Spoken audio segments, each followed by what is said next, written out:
jika ada permohonan, jika ada permintaan, jika ada kebutuhan yang ingin dimohonkan kepada Allah, anna afdala syai'in yatlubuhu al-'abdu, maka yang paling utama yang harus kita mintakan kepada Allah, sekali lagi, yang paling utama.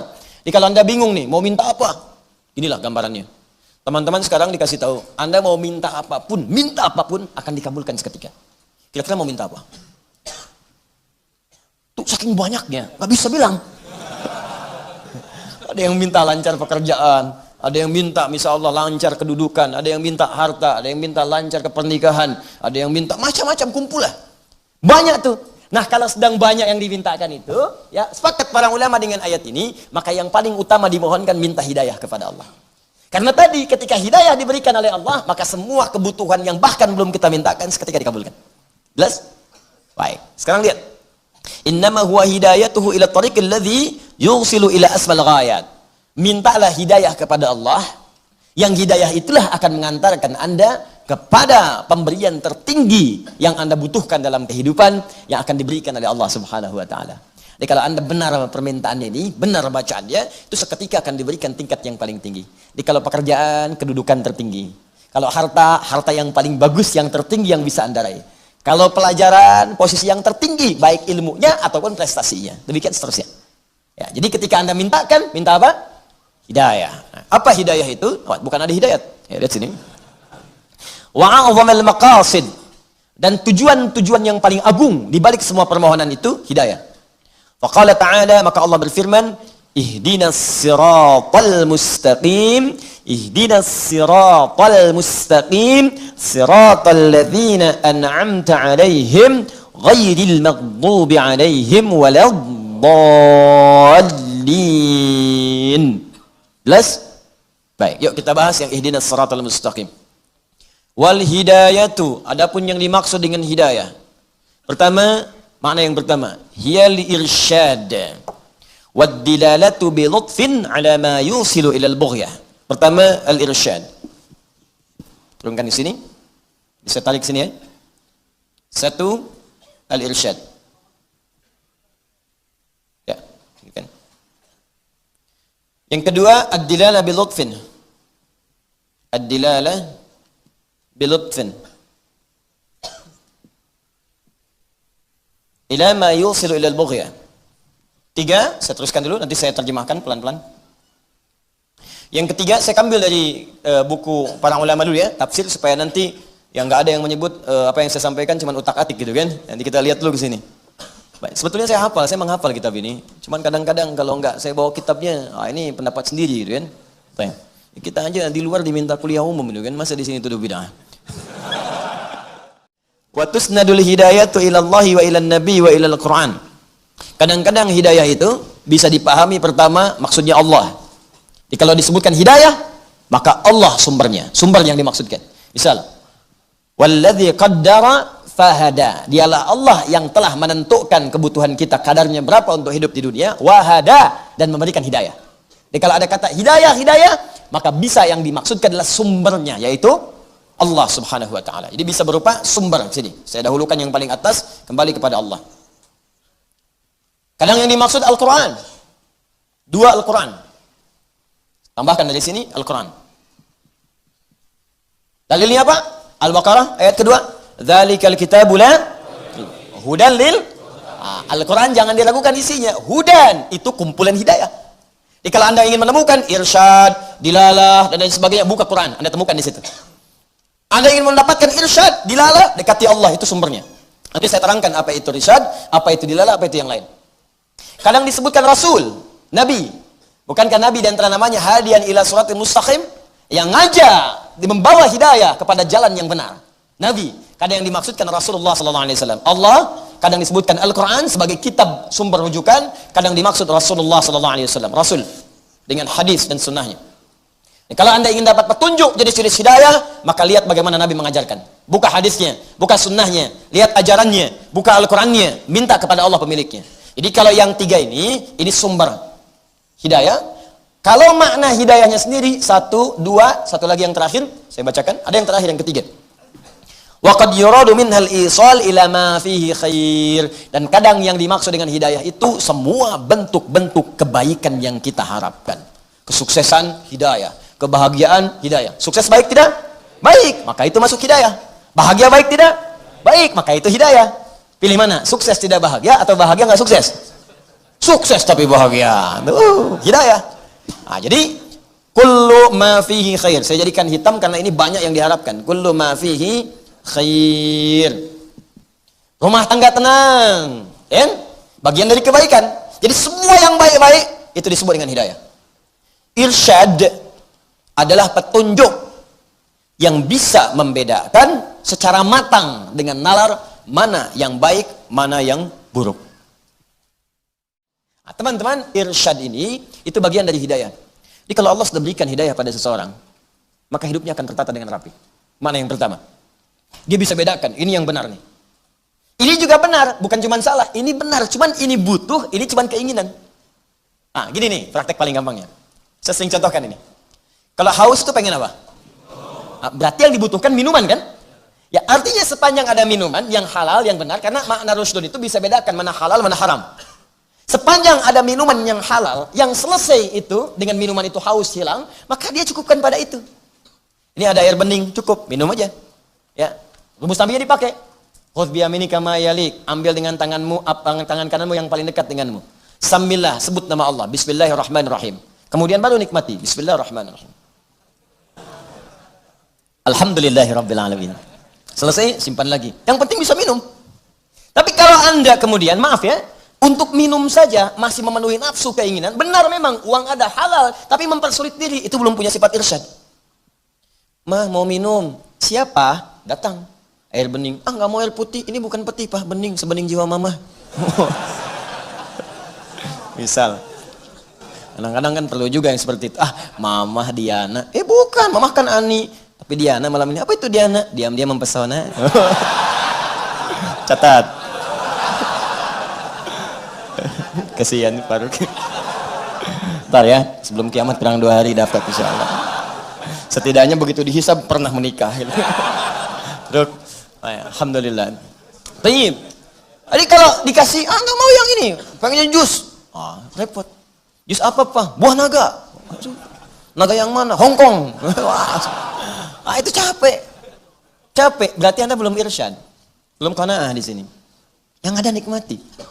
Jangan mencari yang nggak ada, nggak akan ketemu. Nyari yang nggak ada itu nggak akan ketemu, yang nggak ada. Ngapain dicari? Susah. Tapi memang uangnya ada, tapi membuat Anda sulit, berarti belum irsyad tuh. Walaupun itu halal. Jadi kalau orang dapat hidayah, hidupnya enak, Pak. Ya, mau berpakaian, fungsi pakaian kan menutup aurat. Yang penting aurat ketutup, nggak harus semua dibeli. Nggak harus semua dibeli. Yang paling aneh itu uangnya halal, tapi diberikan yang haram, itu yang fatal. Uangnya halal, tapi diberikan pakaian yang membuka aurat. Ngapain beli sesuatu untuk dibuka? Nggak sesuai fungsi. Fungsi pakaian itu menutup tubuh. Yang nggak ditutup cuma binatang. Makanya Anda nggak pernah lihat monyet pakai baju, misalnya. Monyet asli, bukan monyet peliharaan. Ya. Kambing pakai celana, kan? Ya, sapi pakai kerudung, nggak ada. Nggak ada, demi Allah saya katakan. Karena memang bukan fitrahnya dan kerah, begitu dipakein baju, marah dia. Marah. Manusia karena bukan hewan, sebaliknya pakai baju, pakai pakaian supaya ditutup. Jangan dibuka, kalau cuma dibuka nggak akan menang, binatang lebih jagoan. Ya, jangan kontes dengan hewan, nggak akan menang. Ya, jadi itu perbedaannya. Pakai buat nutup, ini sudah punya harta yang halal, dipakai beli yang haram, ya nggak nyambung jadi. Ini beli, buka, udah beli, kadang disobek, ya gimana lagi gitu. Ya, saya bingung manusia sekarang nih. Ya, tapi kita doakan baik insya Allah. Baik, maksudnya apa? Bisa berubah. Nanti kalau sudah dapat hidayah, pakaian pun bukan cuma sekedar koleksi. Ada lagi yang begini, beli juga, menutup aurat, cuman bukan butuh. Pengen aja. Ada model baru, beli. Model baru, beli. Dipakai? Enggak, dipajang aja. Lihat. Ya, ada pakaian, ada kendaraan, buat dipajang doang. Dipakai enggak? Yang paling kasihan, kalau koleksi kendaraan itu belum bisa mengantarkan dia untuk ibadah, itu kasihan. Coba Anda bayangkan. Kebayang nggak? Belum. Ini gini ya. Ada orang, dia sepeda nggak punya. Motor aja nggak pernah mimpi. Ya, apalagi kendaraan yang lain. Tapi kedua kakinya masih bisa dia gunakan untuk ke masjid. Untuk ke masjid. Jaraknya jauh dari masjid. 2 kilo, 3 kilo.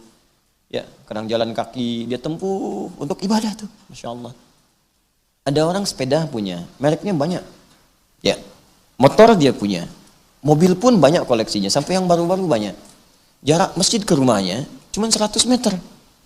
Tapi kendaraan itu belum mampu mengantarkan dia untuk ibadah. Anda butuh kendaraan apa lagi?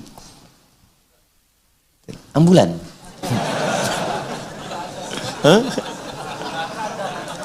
Butuh apa lagi? Tapi kalau ditanya, pengen ke surga. Surganya elit lagi, tanpa hisab, pengen cepat gitu. Ya gimana? Kita jujur aja lah gitu, jujur pada diri kita. Nah, orang irsyad kalau dapat hidayah, hidayah pertama yang Allah berikan adalah kemampuan untuk membedakan yang hak dengan yang batil, baik dengan benar, dan menggunakan baik itu sesuai aspek kebutuhannya. Itu hidayah yang pertama. Jelas ya? Nah, jadi coba petakan diri kita. Biasanya bersanding dengan ibadah, kalau ibadahnya bagus, ini datang dengan sendirinya, sudah. Allah sumber hidayah akan berikan pada kita. Jadi begitu kita benar ibadahnya, dengan Allah dekat seketika ini.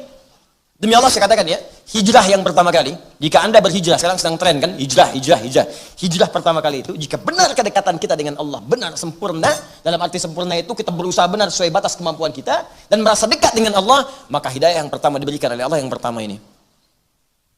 Maka dia mulai akan berpikir tentang hidupnya. Akan terjadi perubahan pada hidupnya. Malam, yang tadinya begadang, gak jelas, sekarang mulai istirahat. Tiba-tiba tahajud.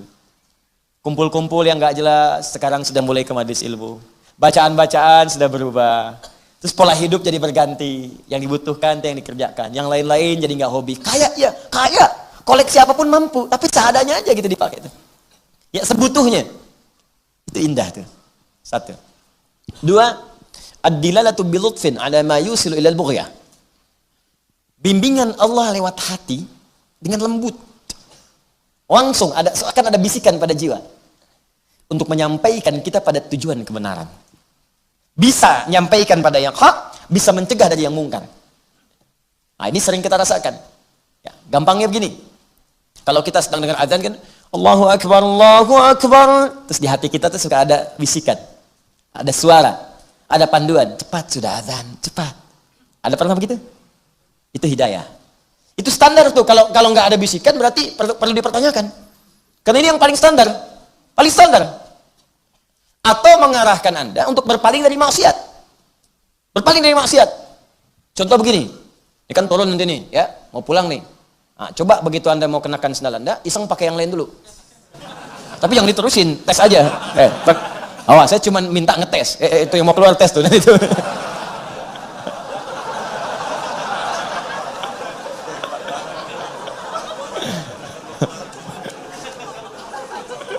Langsung praktek dia. Tes dulu. Begitu mau, ini tingkat hidayat dicek nih, yang paling tinggi yang mana. Kalau masih bening hatinya, mau megang punya orang aja, bahkan mau pikir pakai yang lain, langsung dicegah. Jangan lakukan. Semakin lemah nanti, lihat dulu, kayaknya mirip.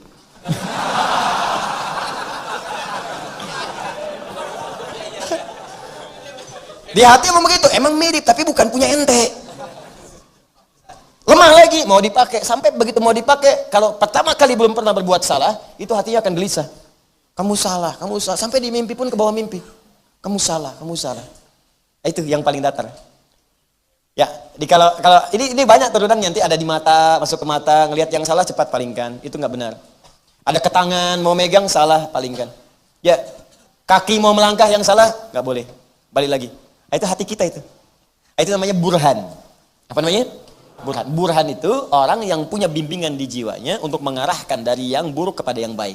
Makanya Nabi Yusuf alaihissalam ketika digoda oleh seorang perempuan istri pembesar dari kerajaan pada saat itu, maka Allah katakan apa? Walaqad hammat bihi wa hamma biha laula arra'a burhana rabbi.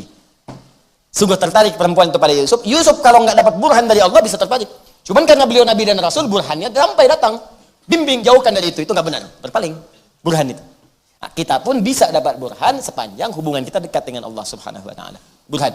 Apalagi yang namanya sudah burhan. Ya. Jelas sampai sini? Nah, ini yang kedua. Ad-dilala bi lutfin ila ma yusilu ilal bughya atau ilal ghaya. Yang ketiga, kullu ma fi khair. Ini yang sering saya katakan, hidayah di sini adalah pembuka segala jenis kebaikan. Allahu Akbar. Kalau ini yang ketiga ini puncaknya. Bahkan disebut langsung oleh Al-Qur'an, Allah senantiasa dekat dengannya. Dekat, menaungi dia. Jadi kalau sudah dekat menaungi, nempel dimanapun, kemanapun beraktivitas, dimudahkan oleh Allah. Ini yang disebut Quran oleh Al-Quran surah kedua Al-Baqarah ayat 5. Ulaika ala hudam mir rabbihim. Huda, bentuknya hudan. Kalau sudah hudan, mencakup ini, dan ini. Kalau hidayah saja, mungkin ini saja 2, 3 belum nyampe. Mungkin ini belum. Tapi kalau sudah hudan, 1, 2, 3, dapat semua. Karena menggabungkan semua maknanya. Ada orang yang ulaika ala hudam mir rabbihim. Ada orang-orang yang mendapatkan hudan. Artinya, dapat semua ini langsung dari Allah subhanahu wa ta'ala, mir rabbihim. Dan pakai ala. Ada fauqa, ada ala. Saya sering terangkan. Ini fauqa nih. Al-kitab fauqa al-maktab. Buku ini ada di atas meja. Tapi begini, ada. Al-kitab ala al-tawilah, ala al-maktab. Buku ini ada di atas meja cuma nempel. Ini kalimatnya ulaika ala hudan min rabbihim. Jadi hudan itu nempel pada dirinya. Kalau fauqa kadang ada, kadang enggak. Tapi kalau ala, hudannya nempel kepadanya, melekat dimanapun. Setiap beraktivitas petunjuk Allah datang. Di rumah tangga ada masalah, oh orang susah, dia cuma senyum selesai. Senyum aja, senyum selesai. Bapak kenapa sih? Selesai. Kemarin kemana Pak? Selesai. Senyum doang. Selesai. Papa doakan mama. Mama sedang sakaratul maut. Itu enggak. Itu enggak, doakan. Senyum. Senyum. Tenang. Maksudnya ringan. Ringan kok. Ada orang gelar udah tinggi, S1, S2, S3, profesor, macam-macam, harta banyak. Masalah kecilnya enggak selesai-selesai. Sampai ke pengadilan, saling tuntut, saling ini. Ngapain? Anda itu kan berumah tangga merajutnya cukup lama. Banyak bahagia dibandingkan susahnya. Masa karena kejadian sekali kemudian harus pecah semua itu? Ini kalau sedang punya masalah itu timbang-timbang. Selama ini berumah tangga berapa tahun? Lagi banyak senangnya atau susahnya? Pasti banyak senangnya. Masa karena susah sedikit langsung mengubur semua kesenangan yang telah kemudian Anda rajut anak lama itu? Ya, jangan sampai nilai setitik menghapuskan susu sebelengga. Ya, jelas ya? Baik. Nah ini hudan min rabbihim. Kalau sudah mendapatkan hudan dari Allah, rumah tangga tenang. Ke kantor, enak. Nyaman. Jadi gini, kadang-kadang ujiannya sama dengan orang. Tapi karena dapat hidayah dari Allah, menyikapinya beda. Ini mau ke kantor nih, tiba harus jam 7. Berangkat tuh jam 5, coba macetnya luar biasa. 3 gerbong kereta kayaknya. Bus, panjang. Orang-orang yang nggak dapat bimbingan Allah, yang keluar keluhan. Karena jiwanya kosong. Wah ini saya berangkat, macet begini, pompim, rame. Terus bikin status lagi. Macet ya, nggak selesai.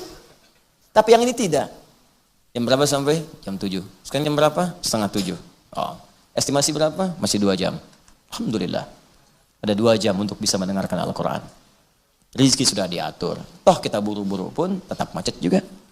Nyampe sana pun tetap juga macet. Nikmati perjalanan. Kalau di sana telepon, kasih tahu. Pak, ini sebentar lagi 30 menit lagi. Alhamdulillah. Bapak di mana? Masih di Bekasi. Kok masih di Bekasi? Macet. Kenapa nggak bisa cepat-cepat? Bisa. Bagaimana caranya? Ya hadapi kemacetan. Ya, tenang aja. Ya, kalau di sini ada masalah perusahaan, terangkan ya sejujurnya tadi macet mau apa? Pindah kemudian divisi, nggak apa-apa pindah. Alhamdulillah. Toh tidak akan mengurangi rezeki. Terangkan apa adanya, nggak usah berbohong. Sebentar lagi sampai on the way, padahal baru keluar rumah. Bilang on the way. Tuh wajah-wajah kelihatan tuh. On the way, baru keluar rumah. Buat tenangin doang. Modus tuh. Apa adanya sampaikan aja. Sampaikan apa adanya, bismillah sampaikan. Itu enak. Ada orang lain mengeluh dia macet. Dan biasanya kalau sudah begitu, Allah akan timpakan kejadian yang lain yang membuat kita itu tepat mendapatkan apa yang telah kita rencanakan. Saya sering begitu ta'lim tuh. Tiba-tiba, oh ini nggak mungkin, nggak mungkin. Oh yang paling dahsyat tuh dulu saya masih ingat tuh. Ya, jadi mau khutbah Jumat di Kuningan, sebentar lagi, tinggal 10 menit lagi. Teman-teman nyampe, pas di Kuningan, mobil kita yang kita kendarai itu ngambil ke bahu, ya. Kemudian di jauh, masih jauh tuh, ada staf polisi melihat tuh. Ya, terus dia masuk lagi ke tengah. Saya diam aja sampingnya. Terus polisinya ngelihat, langsung menunaikan tugas. Benar nih polisi. Ya, prit, minggir. Ya kan? Itu biasanya kan perasaan cinta terbagi 2. Bertemu dengan kekasih, yang kedua bertemu dengan polisi. Dagdikduk. Sopir. Ya. Apa-apa itu tanda cinta gitu kan. Nah, begitu udah dekat, berhenti, tanya. Nah, ini yang jadi masalah tuh. Teman kita belum ditanya apa-apa, udah ngeluarkan SIM. Padahal pertanyaannya, mau kemana Be katanya. Saya kan duduk di sampingnya, saya yang pakai jas kan, pakai peci. Nanya ke samping karena lebih sepuh dari saya, mau kemana Be? Dikeluarkan kartu SIM. Ngeliatnya ke saya lagi begini kan. Saya bilang, mau baju Jumat Pak, saya khotib. Oh iya, silakan. Mana disuruh jalan lewat bahu, Anda bayangkan. Jadi cepatnya begitu nyampe, pas mau ke atas mimbar, pas khutbah. Nyampe. Saya bilang sama kawan tadi, Pak, kalau ditanya, jawab sesuai pertanyaan. Mau kemana? Jawab, mau khutbah. Ini mau ditanya kemana? Keluarin SIM. Nggak nyambung. Ini yang sering celaka. Ya, selamat pagi, 100.000 keluar. Ya, selamat pagi. Ini penyakit nih. Kadang-kadang banyak baik jadi buruk karena dipicu oleh itu. Selamat pagi, pagi Pak. Ya, alhamdulillah. SIM ada? Ada Pak. STNK ada? Ada Pak.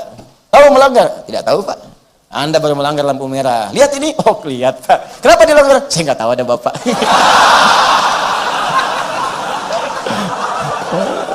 Selesai. Mau diselesaikan di mana? Sesuai aturan Pak. Maksudnya apa? Belajar sholat tilang. Wah, bayar aja. Enggak Pak, tilang aja. Diskusi aja, tilang aja Pak. 10.000 aja, tilang aja. tilang ya tilang. Kalau Bapak mau ingatkan saya tanpa bayar, tanpa ada apa dengan peringatan, alhamdulillah Pak, saya jalan. Tapi kalau Bapak memang ini harus ditilang, tilang. Jangan melanggar aturan. Ya, Bapak butuh, kasih tahu. Mungkin saya bisa sedekah. Itu caranya. Gitu.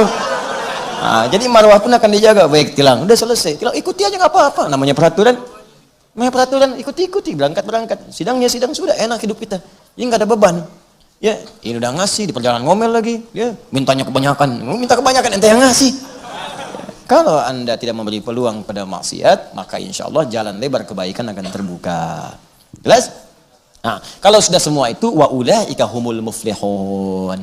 Lihat ayatnya. Ulaika ada udamir wa ulaika humul. Kalau Anda dekat dengan hidayah Allah, di rumah dapat hidayah, di kantor dapat hidayah, di pekerjaan dapat hidayah, maka Anda jadi orang paling bahagia semuka bumi. Dah, selesai. Udah nikmat hidupnya. Enggak susah. Buah habis, pulang ke rumah, datang buah baru. Makanan habis, datang makanan baru. Nikmat. Kalau nggak percaya silahkan coba. Anda nggak harus jadi ustadz, karena sahabat Nabi bukan ustadz semua. Ada pengusaha, ada Abu Bakar, ada Uthman, ada diplomat Amr bin As, ada ustadz pengajar seperti Ali bin Abi Thalib. Seringkali sederhana. Sayyidah Fatimah Az-Zahra, Allahu Akbar, nahnu nuhibbuh. Kita mencintai keluarga Nabi, terlihat Nabi karena Allah Subhanahu wa taala. Sayyidah Fatimah itu sederhana, Ali bin Abi Thalib. Udah berapa hari nggak makan, datang kepada Nabi. Ya, mau minta, malu. Nabi tahu. Kata Nabi, mau nggak saya satu ajarkan? Satu kalimat kalau engkau baca nggak akan fakir selama hidup. Diajarkan oleh Nabi. Saya pilih mana? Pilih makanan atau doa? Kata beliau, pilih doa. Diajarkan oleh Nabi dan Masya Allah teman-teman sekalian. Walaupun hidup sederhana, tapi merasa nikmat kebahagiaannya. Indah sekali. Coba lihat Ashabul Kahf. Ashabul Kahfi yang kita tiap malam Jumat baca surat Al-Kahfi. Kan tinggal di gua. 309 tahun tinggal di gua. Bayangkan. Kulkas nggak ada. TV nggak ada. Gua. Gak percaya coba datang ke gua tuh. Lihat apa yang ada di situ. Beruang bilang, ngapain di sini? Cek, gak ada apa-apa. Tapi bisa nikmat. Tidur enak. Bu, saking enaknya 309 tahun gak bangun-bangun. Nikmat. Jadi kalau sudah mendapatkan hidayah Allah Subhanahu wa taala, makanya Anda baca ayatnya dengan benar. Anda akan dapatkan di situ huda. Ya, nahnu naqussu 'alaika naba'ahum bil haqq. Innahum fityatun amanu bi rabbihim wa zidnahum hudan. Hudan disebutkan. Baca dengan benar ayatnya. Quran 18 ayat 13 itu. Nahnu naqussu 'alaika naba'ahum bil haqq. Kami kisahkan kisah para pemuda itu kepada kalian dengan benar. Enggak ada rekayasa di sini. Enggak ada buatan-buatan. Innahum fityatun amanu bi rabbihim. Mereka orang-orang pemuda-pemuda yang beriman kepada Allah. Iman itu kalau disebutkan tunggal berarti bersatu dengan amal soleh. Karena kalimat ini nyambung dengan amal soleh. Jadi kalau Anda beriman pasti beramal soleh. Karena itu kalau iman disebutkan, amal soleh nggak usah lagi disebutkan.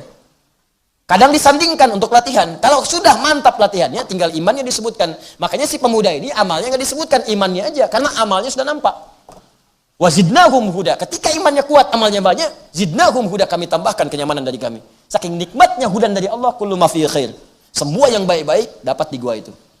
Bayangkan mau makan nggak usah nyari lagi. Udah ada, tidur enak, gak ada yang bangunin, gak ada yang ganggu. Sampai bangun-bangun rambut panjang, kuku panjang gitu kan. Ya, enak, nikmat. Dimiring-miringkan kadang ke kanan, kadang ke kiri, cahaya menyinari terus di gua itu. Nikmat gitu. Ini prinsip dalam hidup. Kalau Anda baca dengan benar, walaupun Anda tinggal di kontrakan sederhana, sempit, dan mungkin tidak banyak fasilitas seperti orang lain, tapi Anda dekat dengan Allah, Anda seperti tinggal di istana yang dicukupkan semuanya oleh Allah. Itulah prinsip surat Al-Kahf. Tapi kalau Anda jauh dari Allah dan tidak mendapatkan hidayahnya, walaupun luas, tapi hidup Anda akan tersiksa dengan beban dunia. Kerja lagi. Rekening miliaran itu Nggak berpengaruh pada Anda, capek kerja lagi. Bisa nggak kebayang, uang ratusan miliar di rekening masih korupsi juga. Itu apa yang salah coba? Nah, itu prinsipnya. Jangan lihat, bukan aib ngontrak itu. Saya dulu ngontrak, biasa saja. Dan saya senang dengan itu. Alhamdulillah, semua serba nikmat. Saya nggak ada bedanya. Ya, rumah kontrakan, rumah tetap nggak ada bedanya bagi saya. Meninggal juga, ditinggal juga semuanya. Nggak ada bedanya. Demi Allah saya katakan nggak ada bedanya. Nikmati aja, jalan-jalan. Cuman karena Allah titipkan, kita pakai. Selesai. Nanti fungsinya Allah atur sendiri. Karena Allah titipkan kendaraan. Banyak orang bilang, Ustaz punya kendaraan sekian-sekian. Saya kemarin ada orang bilang, soalnya kendaraannya banyak, hati-hati tuh, gini-gini. Anda salah. Anda nanya pada saya jawab. Saya nggak punya kendaraan. Kendaraan yang saya beli, saya jadikan kemudian untuk kantor wakaf. Saya cuma numpang pakai. Numpang pakai. Karena saya tahu saya akan meninggal. Numpang pakai aja. Dah, ini beli sendiri, udah selesai, beli lagi, udah kasih lagi kantor, sudah, saya numpang pakai. Numpang pakai aja, ini ngantar-ngantar kayak gaya-gaya gitu, enggak, bukan gaya itu, cuma numpang. Numpang. Cuma satu istri saya, itu untuk keluarga supaya nggak bercampur. Itu aja satu, yang lain tidak. Itu pun bukan punya saya. Wafat Anda, wafat Anda. Kalau nggak punya bekal udah selesai Anda.